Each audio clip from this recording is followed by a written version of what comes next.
자, 그러면 이렇게 어렵사리 선택한 직장에서 우리가 어떻게 하면 효과적으로 적응을 해서 잘 살 수 있을까를 우리 한번 살펴보도록 하겠습니다. 우선은 저는 뭐니 뭐니 해도 어떤 직장을 에서 근무를 하든 어떤 직업을 택하든 기본이 되는 건 셀프 리더십이라고 생각합니다. 제 예를 들어 보면 병원 근무 시절 초기에 우리는 국립병원이었기 때문에, 물론 그 다음에 2년이 지난 다음에 공사로 바뀌었습니다. 지금 서울대학교 병원은 국립병원이 아니에요. 제가 월급이 하도 적으니까 저 나름대로 속으로는 어휴, 월급 받는 만큼만 일하자 라고 생각을 했습니다. 그런데 곰곰이 생각을 하고 지금도 생각을 하면 도대체 그 월급을 받는 것만큼 일한다는 게 얼마큼 일하는 건지 그건 아무도 규정을 할 수가 없는 거죠. 규정도 안 되는 거 가지고 씨름해봤자 내 에너지만 뺏기는 일이었습니다. 그래서 월급 받는 만큼만 일하자라는 거는 사실 굉장히 수동적인 태도가 되겠죠. 저는 이제 셀프 리더십이라는 단어를 굉장히 좋아하는데, 남을 이끌기 전에 먼저 자기 인생을 주도하는 리더가 되자는 뜻입니다. 우리는 모두 자기 삶의 리더입니다. 즉, 우리는 모두 셀프 리더십을 가질 수밖에 없고 이미 어디에서 일하든 셀프 리더십을 갖고 사는 거라고 할 수가 있습니다. 그런데 이 셀프 리더십이 굉장히 중요한 이유는, 자, 생각을 해보세요. 하루 24시간 중에 8시간, 그거보다 조금 이제 모자라는 시간을 잠자고 나고, 그다음에 먹고 이런 시간을 빼면 사실 눈 뜨고 지내는 시간의 대부분을 학교나 직장에서 보내고 됩니다. 그런데 이렇게 대부분의 눈 뜨고 지내는 시간을 제가 어영부영 대충 살자라고 한다면 사실은 내 인생의 대부분을 대충 살고 수동적으로 사는 거에는 뭐가 비집고 들어올까요? 다른 사람이 나의 삶을 주도하게 되는 거죠. 그래서 한 시인의 말에 의하면 일에 젖으면 일이 두렵지 않고 삶에 젖으면 삶이 두렵지 않습니다. 우리가 두려움을 느낀다는 거는 나를 모두 내던지지 않았다는, 그래서 이거는 또 어떻게 표현하면 태풍의 눈에 들어가면 태풍에 아주 고요하다는 그런 말이 있지 않습니까? 그래서 두려움이 있을 때는 오히려 한 걸음 떨어져서 볼 때 두려움이 있는 거지, 막상 에잇 그러고 몸을 던지면 두려움은 훨씬 줄어든다고 할 수가 있습니다. 저는 삶에서 일어나는 일은 모두 세 영역, 내 영역인의 일이냐, 남의 영역의 일이냐, 신의 영역의 일이냐를 에 해당된다고 봅니다. 이 중에서 내가 조정할 수 있는 부분은 어디 부분일까요? 내 영역에 있는 일입니다. 만약에 직장 상사, 요즘 이제 그 직장 상사, 뭐 꼰대 이런 단어들이 많이 유행하고 있는데, 성질이 좀 개 같은, 개성이 강한 상사를 만난 건 사실 그 사람의 영역입니다. 그 사람이 말투를 바꾸고 나한테 친절하게 대하는 건 그 사람이 마음을 먹지 않으면 안 되는 거거든요. 그러면 그런 좀 성질이 터프한 그런 직장 생활 상사를 대할 때 그럼 내가 할 수 있는 건 뭘까요? 그런 상사에 대할 때 내가 어떻게 대처할까를 생각해야 하는 거죠. 또 신의 영역이라는 건 뭡니까? 우리가 너무나도 피부로 경험하고 있는 코로나 사건입니다. 이 코로나 사건은 하늘의 영역이고 우리가 줄이고 싶다 그래서 줄이는 게 아니죠. 사실 이렇게 마스크를 벗고 강의하는 거가 굉장히 저는 낯설어요. 그래서 립스틱을 안 바른 지 벌써 3년이 됐습니다. 코로나가 시작되고는 가끔 가는 대면 강의에서는 마스크를 써서 쓰고 강의를 해야 되기 때문에 거의 그 립스틱을 안 바르다 한 거죠. 그래서 삶에 일어나는 영역에서 내가 조정할 수 있는 거는 내가 나의 영역, 그리고 다른 남의 영역과 신의 영역에 대해선 내가 어떻게 대처할까만을 할 수 있다라는 것을 우리가 기억하고, 그래서 어떤 상황에 대해서도 내가 어떻게 대처할까는 오로지 나의 선택이다라고 할 수가 있습니다. 이 혹시 유튜브를 듣는 학생들 중에서 학생들이 있으면 도움이 되고자 제가 이런 셀프 리더십을 배움에 적용하는 얘기를 잠깐 나눠보도록 하겠습니다. 뭐 학생들뿐만이 아니고 요즘은 우리가 평생 학습이라는 얘기를 많이 하지 않습니까? 그래서 이런 셀프 리더십을 우리가 배움에 적용해 보자면, 저는 이 말씀이 굉장히 그 마음에 와닿고요. 저한테 굉장히 격려를 하는 말이었기 때문에 여러분하고도 나눕니다. 여러분도 잘 아시는 이조시대 대표적인 실학자인 정약용 선생님은 어느 날 어느 제자가 와가지고 하소연을 하는 거예요. 스승님, 저는 너무 둔하고 앞뒤가 꼭 막혔고요. 답답하기가 이를 데가 없어요. 저 같은 사람을 학문하기에는 너무 어울리지 않습니다. 라고 하소연하는 황상에게 정약용 선생님은 다음같이 얘기했습니다. 배우는 사람에게는 병통이 세 가지가 있다. 그러니까 안 좋다는 부정적인 거죠. 첫 번째는 한 번 보고 잘 외우는 사람은 뜻을 음미할 줄 모르게 되는 병통을 겪는다. 두 번째, 글재주가 있는 사람은 들떠서 경박해지기 쉽다. 즉, 글의 깊이가 없는 병통을 갖게 되기 쉽다는 거죠. 또 세 번째, 이해력이 빠른 자는 여러 번 새기지 않아서 깊이를 얻지 못하는 병통을 겪는다라고 이렇게 황상을 위로했다고 합니다. 저도 깨우침이 느리고 속도가 느린데 이 정약용 선생님의 말씀을 생각하면서 아자 힘을 내자 라고 이제 할 때가 많습니다. 혹시 이 유튜브를 대하는 우리 학생들이나 또 다른 분들도 자기가 좀 학습의 속도가 느린다면 이 정약용 선생님의 병통 이야기를 기억하시면서 힘을 얻기 바랍니다. 둔하지만 열심히 계속 구멍을 뚫어서 구멍을 내면 드디어 큰 구멍이 뚫리고 꽉 막혔던 것이 한번 뚫리게 되면 그 흐름이 왕성해지는데 거친데도 꾸준히 연마하면 빛이 윤택하게 되는 거죠.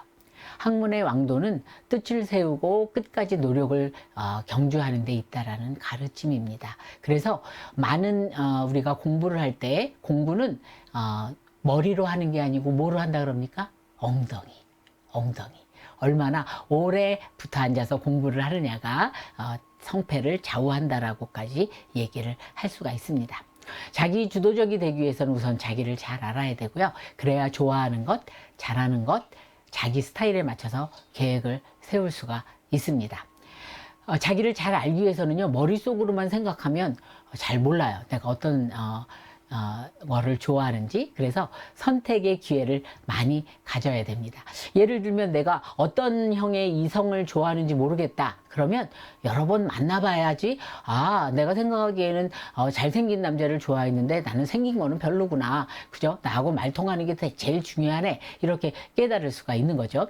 공부를 치면은 내가 아침형 인간인지 저녁 인간인지 알아야 돼요.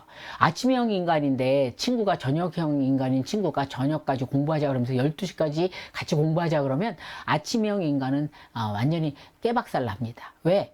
아주 그냥 밤 9시만 되면 졸려서 아무리 책을 넘기려고 해도 책이 엎어져 자기 일수인 거죠. 그래서 자기가 언제 자기의 정신이 얼러트한지 깨어있는지 아침형 인간인지 저녁형 인간인지도 중요합니다. 그런가 하면 자기가 어떤 장소에서 공부가 되는지도 잘 알아야 됩니다. 나는 빈 강의실에서 혼자 소리내면서 공부하는 게 효과적인지 아니면 나는 칸막이가 되어 있는 도서관의 칸막이 학습실에서 공부하는 게 효과적인지 아니면 나는 조금 음악 소리도 들려오는 카페가 좋은지. 그런데 제가 학생들 지도하다 보니까요, 카페도 또 너무 똑같은 카페만 가면 3번 이상 가면 공부가 또 안 된다는 학생들이 있어서 그런 학생들은 그래 그러면 너는 좀 3번에 한 번씩은 카페를 바꿔보는 것도 좋겠구나. 이렇게 장소가 자기가 공부가 잘 되는, 집중이 잘 되는 장소가 어딘지도 봐야 되는 거죠.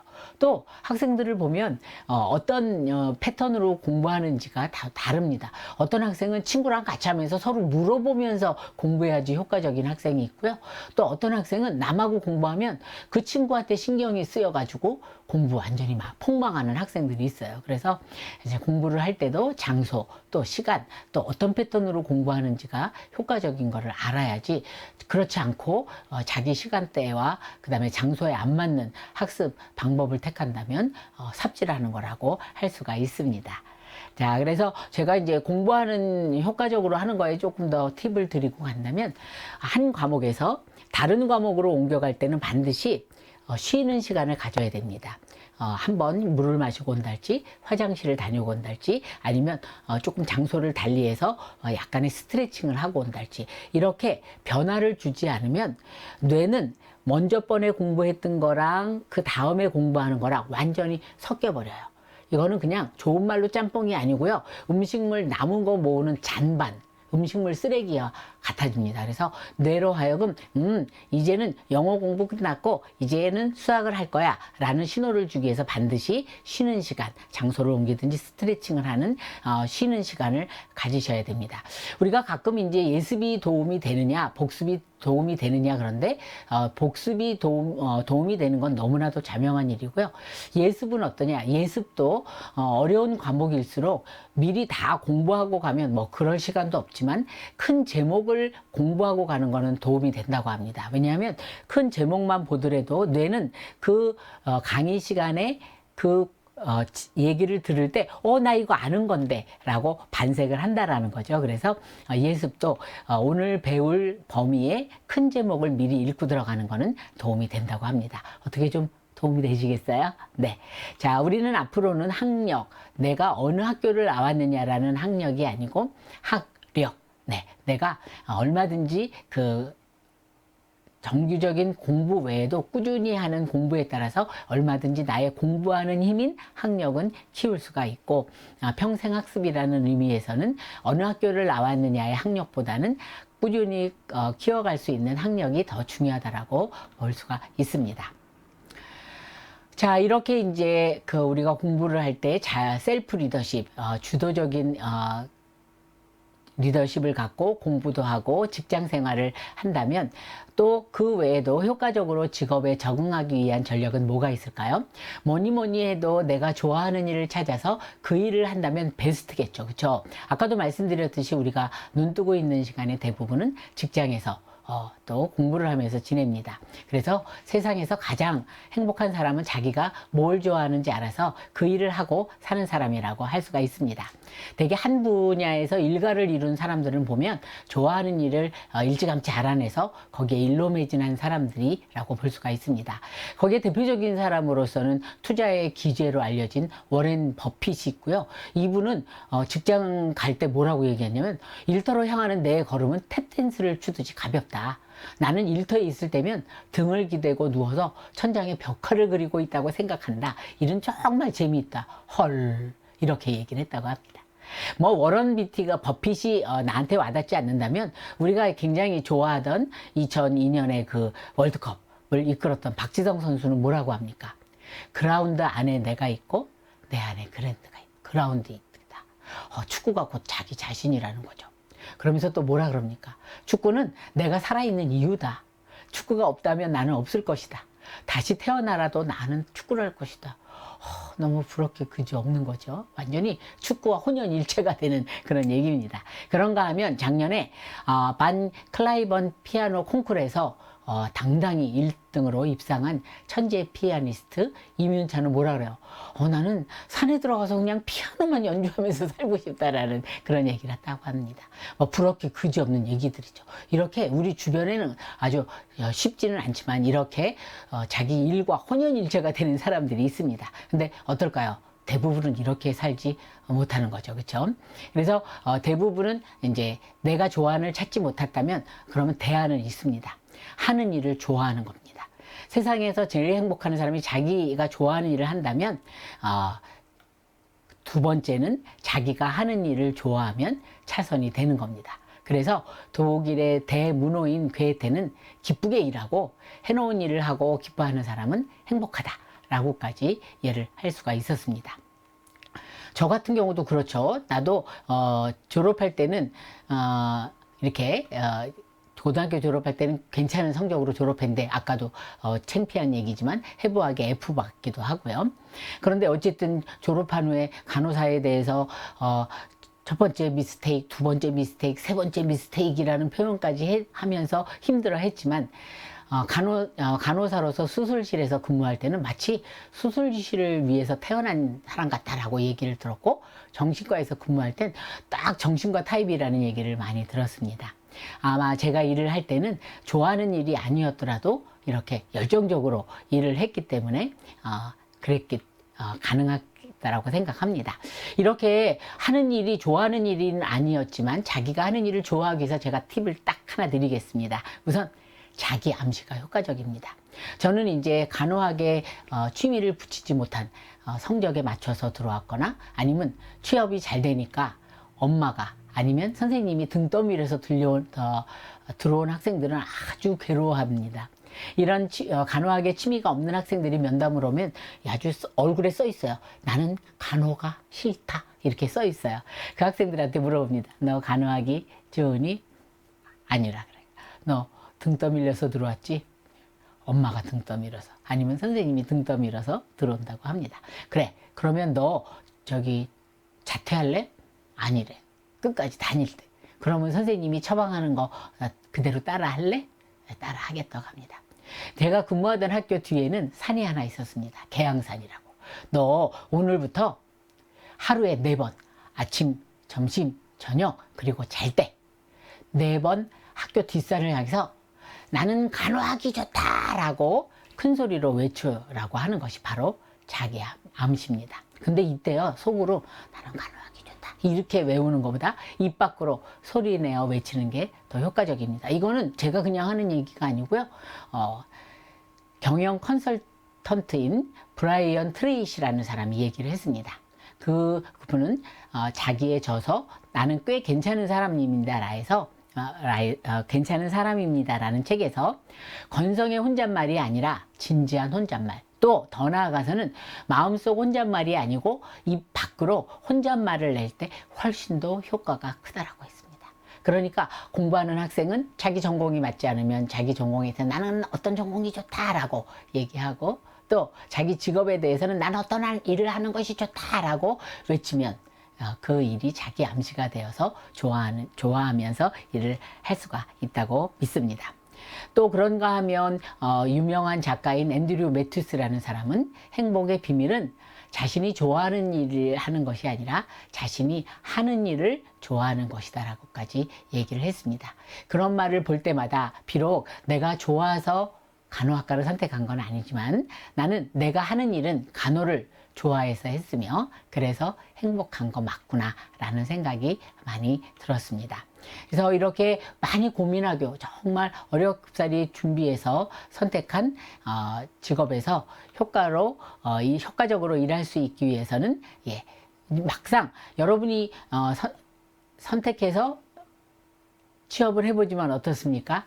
아까도 말했듯이 취업해서 우리 이제 졸업생들이 좀 이제 큰 대학병원은 예전만 하더라도 지도교수의 추천서가 필요하거든요. 그럼 취업할 때 와서 교수님 제가 추천서 써주시면 그 병원에서 뼈를 묻겠습니다 라고 얘기를 하고 갑니다. 그런데 한 달 월급도 타기 전에 전화가 징징거리면서 교수님 저 그만두겠어요. 너무 힘들어서 못하겠어요 라고 하는 거죠. 학생 때 실습은 했지만 학생 때 보던 병원에서의 간호사 생활과 막상 간호사가 책임지는 간호사로서 생활할 때는 그 갭이 굉장히 큰 거죠. 근데 이 괴리는 어느 직장이나 있을 수밖에 없습니다. 그러니까 이 괴리를 인정하고 내가 열심히 하고 세월이 어느 정도의 시간이 늘 필요해요. 적응하기 위해서는 처음부터 잘하는 사람은 없습니다. 그러니까 내가 잘 적응하고 전문가가 되기 위해서는 일정 시간 필요하다는 것을 반드시 인정하고 넘어가야 됩니다. 또한 운도 필요합니다. 내 같이 입사한 동기들을 보니까 하필이면 사수가 너무 너그럽고 잘 가르쳐 주는데 난 하필이면 그냥 이상한 사수한테 걸렸어. 그쵸? 사람 사는 데는요 운도 어느 정도 따릅니다. 어느 정도가 아니고 많은가 봐요. 그래서 여러분도 익숙하겠지만 무슨 말까지 있어요? 운 7, 복 3. 아니 운이 7이고 복이 3이면 합계 다 운이라는 뜻이잖아요. 그렇죠? 그래서 요거에서 조금 양보하면 운 7, 기 3. 운이 7이고 자기가 가지고 있는 재주가 3이다라고 하는 거죠. 그래서 요즘은 이제 그 운이 내가 어느 해에 태어났냐, 또 1년 중에서 1월 달부터 12월까지 어느 달에 태어났냐도 사실은 그 사람의 앞으로의 삶에 영향을 미친다라고 과학적으로 제시한 학자들도 나옵니다. 그러니까 어느 정도 누구를 만나던 어느 직장을 가던 어느 정도 운이 있다라는 것을 인정을 해야 덜 괴롭다고 할 수가 있습니다. 어떻게 여태까지 제가 간호학과를 선택했던 것부터 또 정년퇴직할 때까지의 저의 간호사로서의 생활을 통해서 적절한 직업을 선택하고 또 직장 생활에 잘 적응하기 위해서 저의 경험을 바탕으로 여러분과 나눠봤는데요. 어떻게 도움이 되셨나요? 예, 이제 어느덧 마칠 시간이 되었는데요. 오늘 여러분과 함께 즐겁게 하자라는 글을 읽으면서 오늘의 첫 강의는 마치도록 하겠습니다.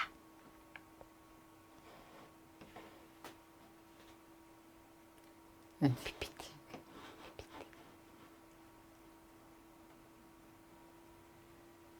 네. 자, 즐겁게 하자입니다. 여러분도 같이 유튜브를 보고 계시면 저와 같이 읽어주세요. 자, 제목 즐겁게 하자. 수동적으로 일하는 이는 적극적으로 일하는 일을 당할 수 없고, 적극적으로 일하는 이는 웃으며 일하는 일을 당할 수 없고, 웃으며 일하는 일은 즐겁게 일하는 사람을 당할 수가 없다. 즐겁게 일하면서 해야 더 오래 하고 성취도 높아진다. 자, 이상으로 주의 마음극장 첫 강의 마치도록 하겠습니다. 경청해 주셔서 감사합니다. 예, 유튜브를 경청해 주신 분 구독, 좋아요 기억해 주세요. 감사합니다.